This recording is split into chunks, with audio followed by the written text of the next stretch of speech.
Loué soit Jésus-Christ, qui nous a appris ce que aimer veut dire. Sa paix soit avec vous. Qu'est-ce que le mariage a laissé? Je rappelle d'abord que le Christ a interdit le divorce. En Matthieu 19, 6, il dit que l'homme ne doit point séparer ce que Dieu a uni. On peut arriver à la même affirmation en reconnaissant que si l'amour est le don de soi, eh bien, on ne peut se donner qu'une fois, et donc à une personne. L'Église catholique est la seule institution qui n'a jamais légalisé le divorce, parce qu'elle connaît ce que aimer veut dire. Plusieurs aujourd'hui, devant les difficultés, les malheurs rencontrés dans certains ménages, devant l'explosion du nombre des divorces, estiment devoir essayer leur mariage à l'avance pour voir s'il marchera. Un peu comme on va chez un concessionnaire automobile, et puis on remarque une voiture, on va faire un tour avec, on l'essaye, et puis si elle nous plaît, on l'achète. Mais on n'essaye pas une personne. C'est là un grave manquement dû au respect de toute personne humaine, créée à l'image de Dieu, et qui, à cause de cela, est douée de liberté. On ne peut pas prévoir quelles seront les réactions d'une personne 10 ans plus tard, dans une situation qui sera complètement différente. Le mariage à l'essai ne peut pas donner cette sécurité souhaitée pour l'avenir. Car une personne est un être libre, qui n'est pas réductible à un déterminisme. Le mariage à l'essai méconnaît que l'être humain est un être libre et que le mariage est un risque à prendre, une aventure, un saut dans l'inconnu que seul l'amour peut faire. De plus, dans le mariage à l'essai, les personnes sont d'accord pour faire comme si elles s'aimaient.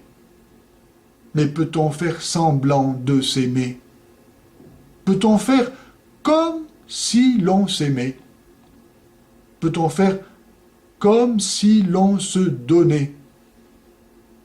On ne badine pas avec l'amour, disait Alfred de Musset. Ainsi donc, le mariage à l'essai ne peut pas donner cette garantie future du bonheur attendu. Bien plutôt, il apporte les conséquences néfastes des relations prénuptiales que j'ai déjà indiquées et que je résume. La première est le fait de réduire psychologiquement le mariage à n'être plus qu'une formalité sans importance, alors qu'il devrait être l'acte le plus beau qui soit, celui où je donne ma vie par amour, comme le Christ. Ensuite, en perdant la maîtrise de soi, la frontière entre l'état de vie des gens mariés et l'état de vie des gens non mariés est abolie. Et donc, il deviendra facile plus tard de la transgresser. Ensuite, perte de la liberté vis-à-vis du partenaire. Il est beaucoup plus difficile de dire non à une situation déjà installée où l'on partage tellement de choses en commun. Perte de la liberté vis-à-vis d'une autre personne, pour qui, alors, on se présentera comme un candidat peu fiable. Aveuglement sur les défauts du partenaire, à cause de ce pouvoir enchanteur merveilleux des relations sexuelles qui effacent les défauts du conjoint. Certains diront qu'ils ont gagné dans ce mariage à l'essai, dans ces relations prénuptiales, la connaissance qu'ils ne sont pas impuissants. Eh bien, c'est là un renseignement inutile, car il est très rare que des couples ne puissent pas avoir de relations sexuelles. Et lorsque cela arrive, la cause n'est pas souvent, la plupart du temps, d'ordre physiologique, mais émotionnel, à cause d'une incompatibilité de caractère, par exemple. Et si il se trouvait qu'il y a effectivement un cas d'impuissance qui se manifeste, alors il est très facile d'obtenir une attestation qui permettra la reconnaissance de la non-validité du mariage. Un autre renseignement que l'on peut découvrir dans un mariage à l'essai est que l'on n'est pas stérile. Mais c'est là un renseignement qui se paye cher, car alors la perspective du mariage devient très contraignante.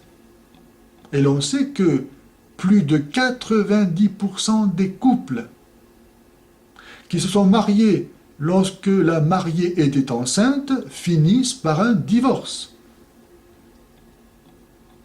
Et si maintenant les mariés à l'essai décident de ne pas se marier, que vont-ils faire? Pour être logique avec leurs principes, ils vont répéter l'opération. Et cela, combien de fois? Que sont-ils en train de devenir, sinon des libertins toujours un peu plus incapables de fonder un foyer stable? En conséquence, le mariage à l'essai n'est ni un mariage, ni un essai. Il est un péché grave, parce qu'il méconnaît la dignité de la personne humaine créée libre, et dont on ne peut jamais faire d'elle un objet d'expérience, même avec son consentement.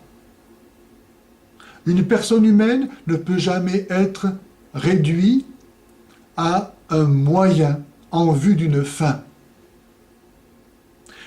Et ensuite, c'est un péché grave parce que l'acte sexuel, dans ces conditions, n'est pas l'expression du don total de soi. Donc il n'est pas un acte véritable d'amour. Il est la profanation de l'amour. Si une personne retient quelque chose d'elle-même, si elle se réserve la possibilité de briser son engagement de fidélité sexuelle, elle ne se donne pas totalement elle-même. Et donc l'acte sexuel n'est pas l'expression de ce don total, personnel, irrévocable de soi, qu'est l'amour.